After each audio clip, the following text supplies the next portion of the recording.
powers to French Cameroon. The combination of these three facts resulted in recolonization of the Southern Cameroons rather than decolonization.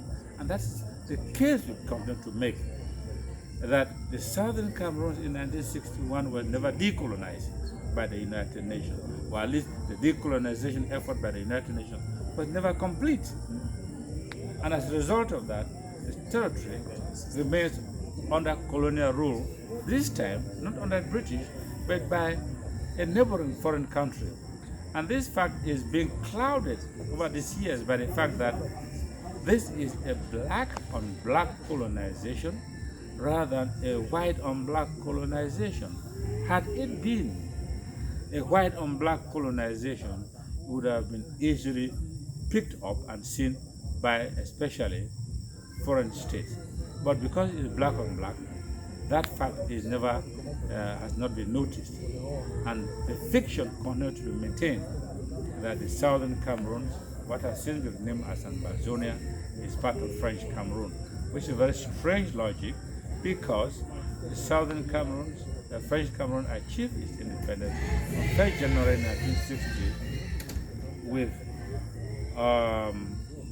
its borders well defined under French colonization.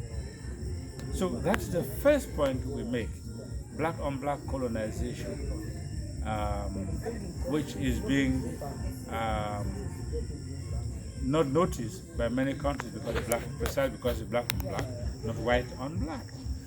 Second point that actually is clouding this colonization is the fact that the two territories, French Cameroon and the Southern Cameroons, share a common name, which is called Cameroon. And so, French Cameroon has always been able to misrepresent over the decades the Southern Cameroon is actually part of its territory, in other words, the southern part of its territory, which is of course a monumental lie. So, today therefore we find ourselves in a situation where one African country is colonizing a territory, its neighboring country, precisely because it thinks it can use force, violence, to keep that territory and its people under subjugation. So, we are arguing that our assertion of sovereign independence is based on three solid foundations. The first foundation is the inalienable and continuing right of the people of the Southern Cameroons to sovereign statehood, to independence. And this right exists under international law, including the African Charter on Human and People Rights, will guarantee rights of peoples to self-determination. So that's the first point we make on that regard. The second point we make is that the people of the Southern Cameroons are the sovereign owners of their territory. There can be no other people that own the territory of the Southern Cameroon. And so sovereignty over the Southern Cameroon vests in the people of the Southern Cameroon and to no other people.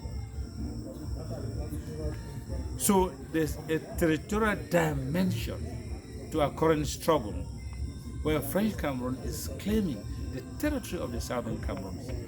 And we're saying French Cameroon has no right to claim the territory of the Southern Cameroon, and that the true owners and the only owners and legitimate owners of the territory of the Southern Cameroon is the people of the Southern Cameroon themselves.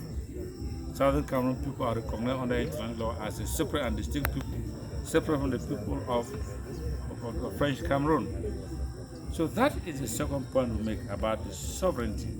Sovereignty over the territory of the Southern Cameroon vests in the people of the Southern Cameroon and not the people of French Cameroon.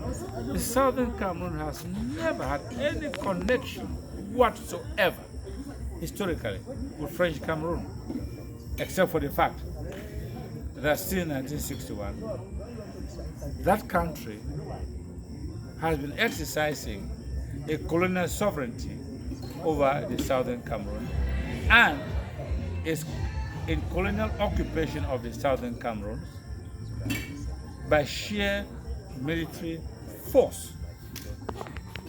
So that's the second point we make. The third point we make is based on the principle of the intangibility of frontiers inherited from colonization. The borders of the Southern Cameroons exist and are well attested by international boundary treaties.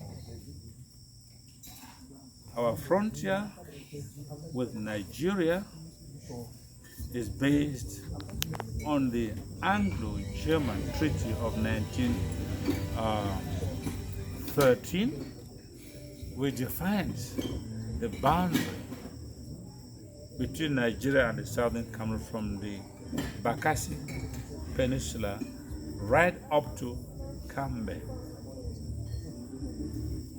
And our boundary with French Cameroon is based on the Simon-Milner Agreement signed in 1916, confirmed by the League of Nations confirmed by the Treaty of Versailles in 1919, reconfirmed by the League of Nations in 1922, and again further confirmed by the Anglo-French Boundary Treaty of 1931. So we have the territory of the Southern Cameroon firmly established under international law, firmly with territorial boundaries. The territory of French Cameroon, likewise, territory which inherited from France as of the day of its independence on 1st January 1960. And in terms of the principle of intangibility of frontiers, every state, African state, that has boundaries is required to stick to boundaries inherited from colonization. If you look at French Cameroon, those boundaries are the boundaries as they stood on 1st January 1960. French Cameroon has no business crossing its international boundaries and coming to lay claim to the boundary of the territory of the Southern Cameroons. That's the third case we make. So the legal basis for our claim to sovereign statehood is based on three solid arguments. In summary, the first argument is that of the law of self-determination, the international law on self-determination. The people of the Southern Cameroon, as a separate and distinct people, have a right to self-determine themselves and to free themselves from colonial occupation and oppression by French Cameroon. The second argument we make is that in terms of the principle of territoriality, in terms of the principle of the intangibility of frontiers, the frontiers of Southern Cameroon are well defined by international treaty. Those of French Cameroon are well defined. And Article 4B of the Constitutive Act of the African Union requires every country to stick to the boundaries it had on the days of achievement of independence. And we are saying French Cameroon had the independence on 1st January 1960 with well-defined boundaries, and under law, international law, when those boundaries become frozen, you forfeit any claim. Assume you have any claim beyond those boundaries, you can no longer open that anymore. So we're inviting French Cameroon to stick to its boundaries, because if you do not do that, that is going to open a Pandora's box in Africa. Every African country has a problem. So if you don't stick to your boundaries, it's going to open a Pandora's box. That's our second argument we make. The third argument we are making relates to claim to territory, and we are contesting French Cameroon's claim to the territory of the Southern Cameroons. The territory of the Southern Cameroons cannot belong to any other person other than the people of the Southern Cameroons.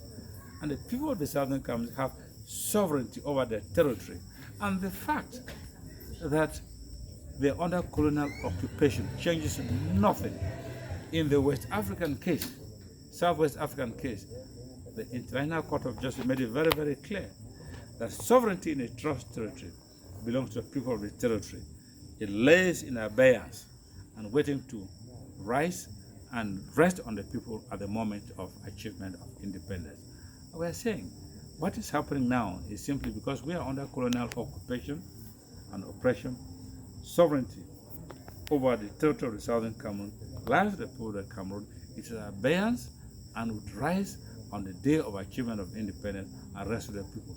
There's no way, there's just no way in law, or even in fact, that French Cameroon can claim sovereignty over the territory of the Southern Cameroons. And I think these are the three solid arguments we make. Thank you very much.